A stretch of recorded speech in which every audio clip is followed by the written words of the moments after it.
Hello and welcome to Pods Like Us. I'm Martin Quibell, known to my friends as Marv, and with me today is the Managing Director of Entertainment News Group Cinemablend and one of the three co-hosts of Reelblend, Sean O'Connell. How are you, Sean? I'm wonderful, sir. I'm so glad to be on the show. Thank you for having me. That's okay. Hopefully I introduced you okay there as it is an entertainment news group. Yeah. Oh, absolutely. Yeah. So Cinemablend's an entertainment website. We cover film and television. We've been doing a lot of stuff with regards to streaming lately because everybody's sort of heading in that direction as movies are sort of struggling to get through. We do some pop culture, but heavy on film and television. Okay. How did you get introduced in podcasting in the first place? Well, that's just the natural evolution of where this whole industry is going. When you are a film critic or an entertainment journalist, you have to find different outlets that will allow you to keep doing your reporting. And the industry has shifted from print to print and television to the web. And the web was, starving for content creators, mostly writing in terms of people transitioning to blogs and moving on up. And nowadays, the way that everything has sped up, you're seeing everybody shift to YouTube as technology allows them to do it. You're seeing people being able to launch really professional sounding podcasts. And I've always been comfortable broadcasting. I have a bit of a background in broadcasting. It's a little something that I studied. Okay. So I don't mind getting on and talking at length about these subjects. And so I find myself doing it on YouTube, and we started the Reelblend podcast as a result of that. But the Reelblend podcast was the third or fourth show that we tried to get off the ground at Cinemablend that all had different sort of specific niches. And it's hard. It's really hard to get a show up and running, to find chemistry amongst the hosts, to find a subject that people really want to tune into on a weekly basis. So it's a lot of trial and error before we figured out a show that works. Yes, and you, Jake, and Kevin all seem to have a really good rapport between each other. Yeah, and that's something that we realized before we even started this. I mean, the three of us have been friends for many, many years, having done the press junket circuit and worked together for our individual outlets.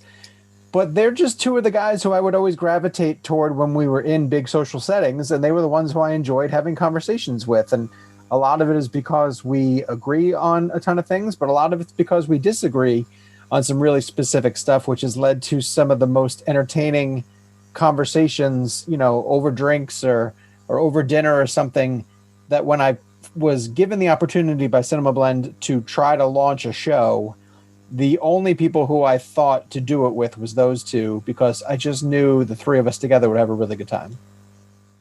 So it's a natural extension of how you all talked about films to each other already. Oh, absolutely. And I honestly wanted the show to be some of the best radio programs that I've listened to over the years were people who made it seem like they were having a conversation whether the microphones were there or not. It just so happened that every once in a while the microphones turned on and you got to be part of the conversation. And Kevin's dad gave us one of the greatest compliments during a live event we were able to do in Washington, D.C. for our 100th episode. We did a thing where people were able to get up from the audience and ask us questions. And Kevin's dad got up, not to ask a question, but to make a comment.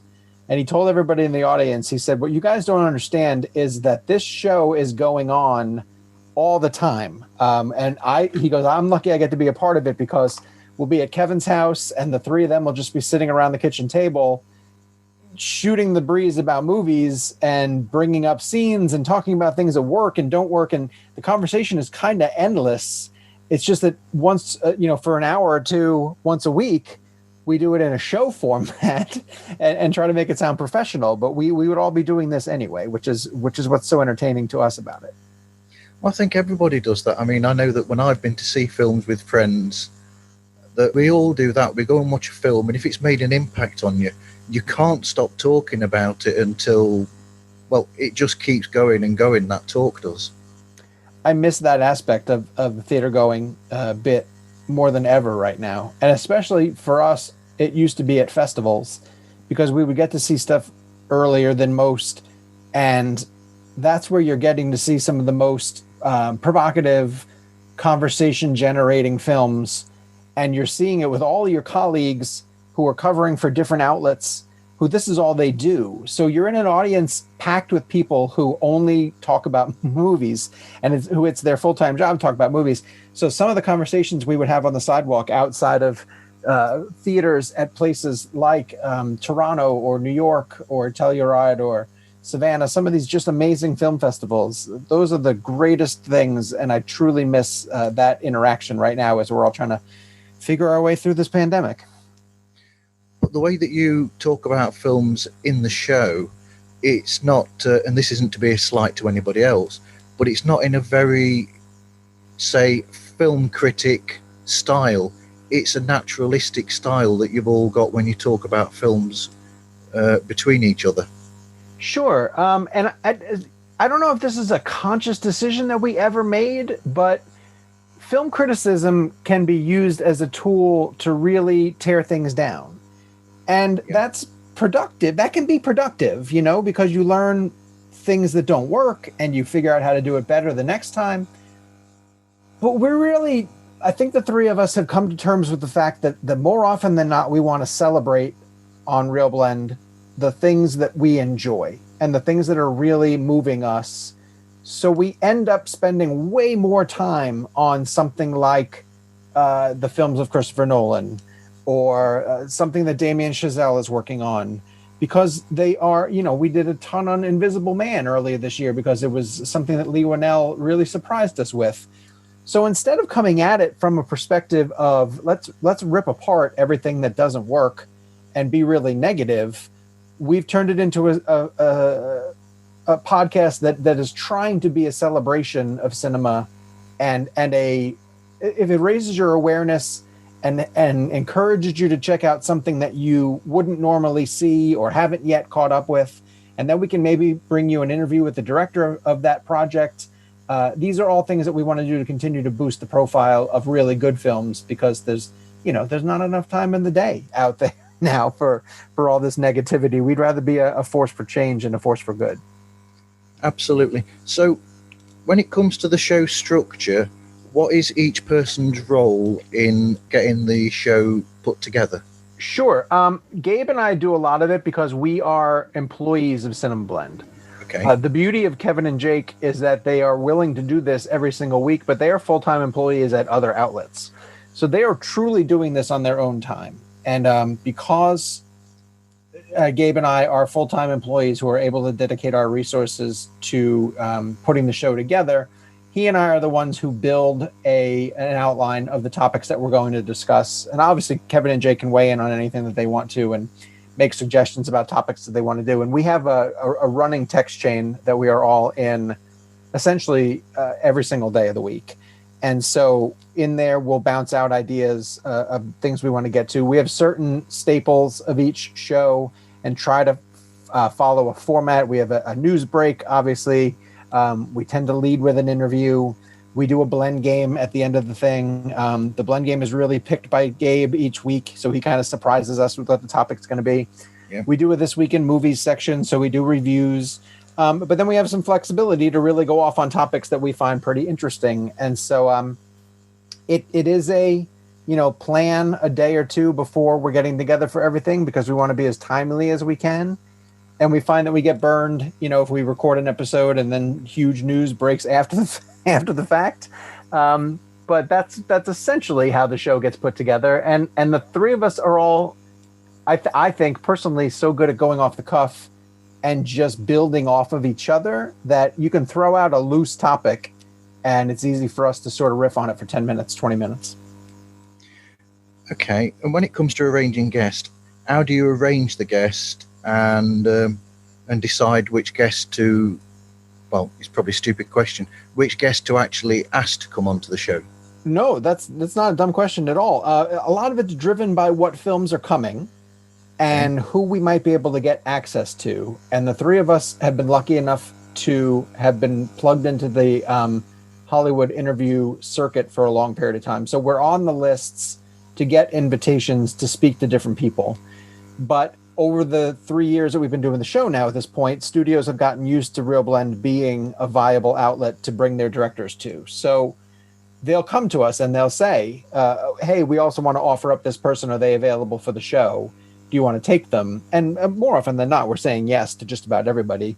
But they also know that we stand out as a director's podcast. And so they're okay bringing filmmakers around because we're going to talk about craft with them and we're going to get into the behind the scenes of their movies. It's a lot of emails. It's just honestly a lot of emails. It's a lot of reaching out. In the early days, it was a lot of proving what the show was going to be. But I think we're over that hump that enough of the people that we would work with to recruit talent knows the show. Sometimes you still have to send them statistics. Sometimes you still have to send them, hey, who were some of your previous guests? But, and again, I don't want to sound pretentious in the least bit or to brag too much on the show, but when we put together our previous guests, including Christopher Nolan, Damien Chazelle, and Quentin Tarantino, that opens up a lot of doors for when we want to get other guests on the show. So we are absolutely capitalizing on the early successes that we've had to continue to get some of the most exciting filmmakers working today. And that's our goal. That's our goal every single week, is just to keep pushing to get some of the coolest people on. The episode dropping today is Julie Taymor, who directed The Glorias with Alicia Vikander and Julianne Moore. Who's just a genius. She's a genius. I mean, she reinvented The Lion King for the Broadway stage and won Tonys for it. Obviously, I thought did an incredible job interpreting the catalog of the Beatles for Across the Universe. The Glorias was fantastic. Again, much better than I anticipated it to be, and I should have known with her at the helm. And then she just ended up being a terrific interview. So, yeah, we're thrilled. We're thrilled each week to be able to get to speak to some of the most inspiring filmmakers working in the industry today. So, with that in mind, who are your dream guests? I mean, my bucket list ones would have to remain. I want to get Fincher so bad. And he has Mank coming out. And the only thing about Fincher is that I think he's a tough interview. You have to really bring your A game, but I somewhat trust in our ability to connect with him. I think the three of us would convince him that this is a good show to come on. Spielberg would be a dream. Obviously, I'm not quite sure if he's ever going to do a podcast. He doesn't have to by any stretch. I can say that we got really close to getting Martin Scorsese for The Irishman. We'd been told repeatedly that he was going to do it, and then it just never happened for schedule reasons. So those three still stand out as the big ones. And I would like to get George Clooney. He'd be a great storyteller, and I'm sure I think he's directing a film sometime soon. The Coen brothers, God, the Coens would be amazing. It's just some of these filmmakers who we really idolize. I don't think that they do podcasts. They so rarely do press, and then even if they do press, they go with such traditional outlets as print or television. So the need to convince them to spend a few minutes talking long form on a podcast is it's a challenge, but they're getting more and more accustomed to being asked to do podcasts. And then if it's a director, there are precious few film podcasts out there that focus so heavily on a director. And so I think that gives us the upper hand. What shows of yours that you've done already really stand out to you in the show's history? Yeah, Tarantino has to be up there. But the first Tarantino to me was the most amazing one. It was shorter. We got 20 minutes with him. But it's one of those ones where we would make jokes all the time. We would say to each other, like, he's going to love us. And if he actually loves us, like, he's going to become a friend of the show. And it was a way for us to sort of like pump ourselves up. But then it happened. Like, then he legitimately had such a good time and said to us, like, we got to do this again, sort of thing. And then he did it again. And so the second time was incredible because he did 2.5 hours with us. Yep. And it was way more casual and it was way more of a hang. And he honestly came in and felt like a friend who was just sitting in for a talk session as opposed to an interview. So that one's really special, but I still credit the first one because in the first one, I think that's when we kind of won him over. There's a bunch of other examples too. Like Damien Chazelle was terrific. There's certain people who you just know that they are such film geeks that they're going to connect with you. and they're going to have a good time on the show. We have one in the can that we haven't yet been able to play, and it's John Krasinski talking about A Quiet Place Part 2. But because that movie keeps getting pushed back and pushed back, we haven't been able to run it yet. But something happens in the Krasinski interview that we take a lot of pride in when it happens during our interviews, which is the person is very much usually in guarded junket mode, where they are just going to give standard answers and they're going to give, quick responses. But then there's a moment where you break through that, and then they start having a legitimate conversation with you because they get swept up by something you asked them, or there's a story that they start to tell that they hadn't yet told from the production. That happened with John Krasinski, and by the end of it, he was extremely relaxed and dialed in and having a really good time. Same thing happened with Joaquin Phoenix. The Joaquin Phoenix interview for Joker was unbelievable because if you go back and listen to that interview, and I forget what number it is, he's so upfront with us at the beginning about saying, like, hey, man, this is going to be terrible because it's the end of the day. I'm wiped out. I just had lunch. So good luck. I'm sorry. This is going to be really bad. And we made sure that it wasn't. We hit him with great questions and we kept him on his toes and we really engaged him with stuff. And by the end of it, he told us what a great time he had. And he went out into the hallway and told Todd Phillips that he should talk to us. And Todd Phillips was not supposed to be on our schedule. And then he agreed to jump on for that day. And so that ended up being a really, really great experience. What's your first experience of going to watch a film at the cinema? Oh my gosh. I think my earliest memory is a Saturday afternoon that I did a double feature of the 1983 movie Clash of the Titans with Harry Hamlin. And then I'm fairly certain we came out of Clash of the Titans and my father saw that Superman 2 was playing next door in the next theater and said, do you want to go see that one too? And I couldn't believe that, first off, my father was not a moviegoer. So the idea that he wanted to see one movie was thrilling enough to me. But then the concept of seeing two blew my mind. And so that's my earliest memory of being in a theater and getting to do that double feature. That's a lot cooler than my first experience. What's yours? Pete's Dragon with my father. See, but still, it's a nice memory with your dad. I like it. It is. It's always nice to get to have those memories. What's your favourite film then? Well, currently it's Avengers Endgame. And Avengers Endgame surpassed Die Hard, which was the original Die Hard, which was my answer for most of my adult life. But Avengers Endgame is such an accomplishment and such an impossible film that I had to let it finally bump the first Die Hard out of my list as the name of my favorite film. And it's really just, now I even kind of acknowledge that Infinity War is a better film. And I don't think that they can operate without each other. So I'm going to cheat and say that the two of them together are kind of the same story-going experience.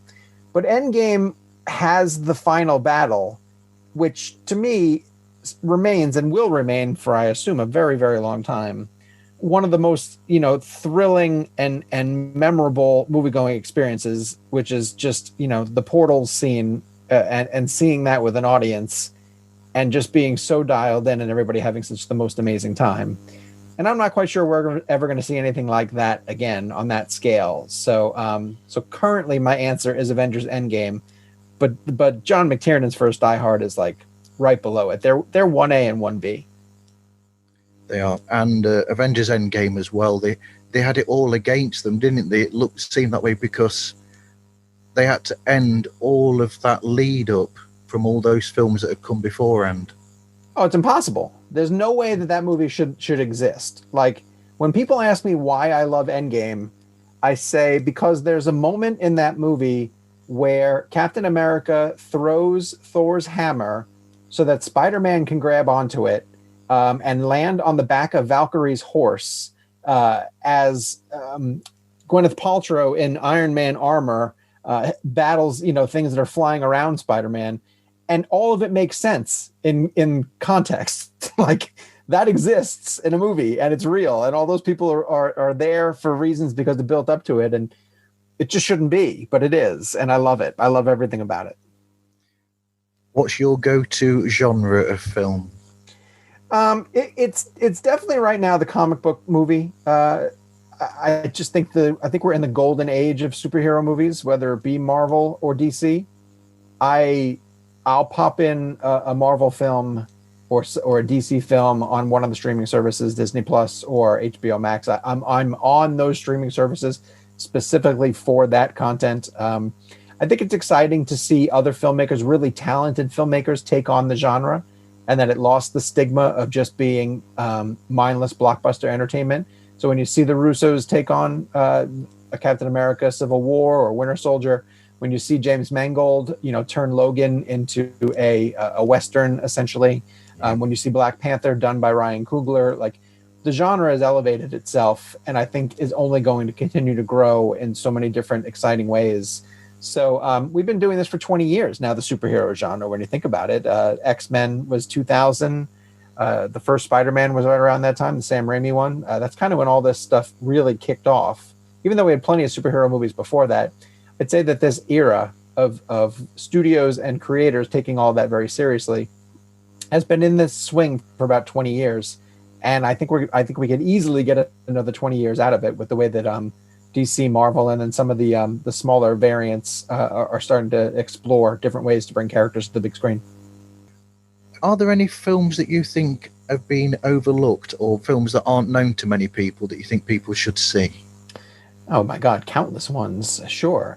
Anything that comes through the film festival circuit that doesn't find its audience because it can't find its way into theaters. Listen, I know I just celebrated the comic book franchise, but the way that studios treat big screen IPs forces mid-tier and independent films out of the ability that they once had to get onto a movie screen and get in front of different people. So you would see movies like Booksmart, Olivia Wilde's film, or the great coming-of-age movie Eighth Grade that Bo Burnham put out recently, that have to really ride on word of mouth because they don't get a chance to run in a movie theater for a couple of weeks the way that they used to. Nowadays, it's really hard because with theaters being closed, so many things are trying to make a dent on streaming. They finally got the Bill and Ted franchise back off the ground, and that poor movie didn't even get a chance to have its theatrical run. Now, it did pretty well on streaming, but there's no way that it had the impact that it should have had if we were still in a normal time. So I do seriously feel bad for that, I call them B-level and C-level, not for quality's sake, but for budget and marketing, that they can't get themselves in front of eyeballs and they have to rely on going to an Amazon Prime or a Hulu, like Palm Springs, the Andy Samberg movie that came to Palm Springs. That should be one of the most talked about films of the year. And it has some buzz, but the fact that it went to Hulu means that it didn't have the huge splash that it would have had with theatrical distribution, and that's just the state of the industry right now. Yeah, it's a difficult thing at the moment because the industry are having to decide which films to wait for and which films to put on there, and it's really difficult for filmmakers, like you said. Well, of course, what are they going to invest in? The new James Bond or the next Mission Impossible, or a quirky time travel comedy starring one of the guys who used to be on Saturday Night Live? I understand where they're going to put their marketing dollars, and I understand where they're going to try to get more return for their buck. But it often means that a really quality, odd and quirky and offbeat story flies under the radar. What advice would you give to anybody wanting to start off in entertainment journalism? That's really difficult. That's a difficult question. There's a lot of outlets out there, but they're not getting the access that you need to almost hang on. And you're even seeing really strong sites with really quality writers struggling to get by to earn advertisement. It's not that easy to get advertisement for websites the way that you used to be able to. What I would say is you have to get in the habit of writing every single day. It's not something that you can just treat casually. The only way to get better as a writer is to write every single day, is to consume the media that you want to consume, television shows, movies, books, music, podcasts, whatever you want to consume, but then get in the habit of turning around and writing something about it or doing a YouTube blog about it, and get in the habit of forming your opinion and reporting on the things that are going on in the industry. So that way, when you do get an opportunity to hit the ground running and report on something for someone who you would like to work for, you're in the habit, you're in the rhythm. It's not something new to you. You just keep doing it. You have to just keep doing it to build up to sharpen your skills, to build your portfolio, and try to get a foot in the door at some place that will allow you to write on a daily basis. Because again, that's the only way you're going to get better at it. Definitely. What other podcasts do you listen to, if you get the chance to listen to any? If I'm listening to any other podcast, they're sports related. Okay. I'll listen to NBA basketball breakdown podcasts from ESPN or CBS Sports. I listen to Around the NFL because I love the four hosts. I think they're really funny. I do so much entertainment reporting and coverage during the day that the last thing I want to do is listen to more entertainment coverage. So I deflect into sports and go down that route. I'm preparing for the NBA draft is coming up right before Thanksgiving, and I've been listening to so many podcasts of people doing mock drafts for that. So, yeah, that's my escape. My escape is into professional sports. Okay. Finally, because I know you're short on time, what advice would you give to anybody wanting to start out in podcasting? It's very similar to what I said with journalism, is just start doing it. There's so many podcasts, and it's tough to break through. But the ones that are going to connect with audiences are ones that have something unique about them. You like the hosts. You like the way that they discuss what you enjoy. Keep at it for a little while. Don't give up on it right away. Okay. It's hard to break through, and it might take some time. But the good news is, the more that you do it, the more you're building up an archive of old shows, so that when people find you, we hear from people all the time who will find Reelblend and say, gosh, I had no idea you guys were even doing this. I love this show. Where have you been this whole time? And we're like, we've been here for 3 years. But then they love the ability to go back through. I think we're up to episode number 137 this past week. So that gives them a huge archive of shows to be able to go back through and catch up with us and learn more about the hosts. So there's value to even doing it, even if you feel like right now no one's listening. So stick with it. Build up that archive. Get better at doing the show. You'll feel yourself getting better, talking about different things, figuring out your format, honing in on what you want your topics to be. All of that stuff comes in time, and there's no way that you're going to be good at it right away. God, if I go back and listen to our earliest episodes, I think they're unlistenable. So you'll only get better as you keep doing it. But you have to start. You can't keep saying like, boy, one day I'm going to start just start it. Just start it and figure it out as you're moving forward. Learn on the job, and your audience hopefully will find you and will grow. That is great advice. Thank you, Sean. That's fantastic. Thank you. My pleasure. That's okay. So how can people get hold of you and find you online? So Cinemablend is the name of the website, Cinemablend. I'm on Twitter, Sean_O'Connell. It's SEAN. Reelblend is the name of the podcast. We have our own Twitter feed, Reelblend, REELBLEND. And you can follow us at all of those different locations. We're posting the podcast there on a regular basis. The show is on YouTube, so we have a visual element to it, which is very fun for when we have our guests. Because most of them recently have been allowing us to include the video of our conversations with them. So head to YouTube, search for Reelblend Podcast, and give us a subscribe. So we're kind of all over the place, and I credit Gabe for that for sure, our producer, because he does an amazing job of uploading all of that stuff, sharing it all on social media. He's a whiz at that stuff, and we'd be lost without the work that he does. Okay, thank you very much for talking to me, Sean. Anytime. I really appreciate the invitation. Thank you. And thank you, everybody, for listening, and I hope to catch you next time on another episode of Pods Like Us.